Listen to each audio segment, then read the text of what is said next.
तर मित्रांनो नमस्कार. मी सध्या गहू या पिकामध्ये उभा आहो आणि बरेचसे शेतकरी गहू पिकाला आता एक खत व्यवस्थापन करत असतात ना, त्यामध्ये ते युरियाचा वापर करत असतात आणि बाजारपेठेत युरियाची कमतरता आपल्याला जाणवत आहे. बरेचशा शेतकऱ्यांना युरिया बाजारात उपलब्ध नाहीये किंवा मिळत नाहीये.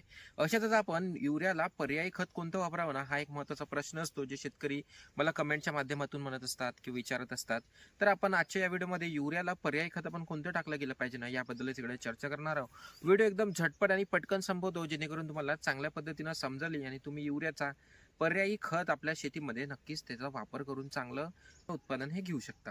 तर मित्रांनो, युरियामध्ये आपल्याला 46% नायट्रोजन पाहायला मिळतं. तर युरिया काय करत असतं ना, जे काही आपले 2-3 दिवस आहे ना, तेवढाच दिवस आपल्या पिकामध्ये आपल्या शेतीमध्ये राहत असतं, बाकीचा उडून जातो, काही आपल्या पिकाला लागत असते. त्याच्यामुळे आपल्याला कधी कधी झटपट रिझल्ट दिसते.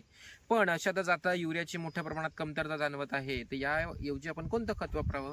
तर मित्रांनो, त्यासाठी एकदम जबरदस्त आणि रामबाण उपाय किंवा पर्याय तुम्हाला सांगतो, ज्यामध्ये तुम्ही वापरत असताना अमोनियम सल्फेटचा वापर तिकडे नक्कीच करू शकता. तर अमोनियम सल्फेटच का? तर शेतकरी मित्रांनो, अमोनियम सल्फेटमध्ये आपल्याला 21% नायट्रोजन पाहायला मिळते आणि 23% आपल्याला त्यामध्ये सल्फर सुद्धा पाहायला मिळते, जेणेकरून आपल्या पिकामध्ये जोमदार फुटवा असो, जे काही आपल्या पिकामध्ये बुरशी रोगाचा प्रादुर्भाव असो किंवा पिकामध्ये हिरवेगारपणा असो, ते चांगले आलेले आपल्याला पाहायला मिळते.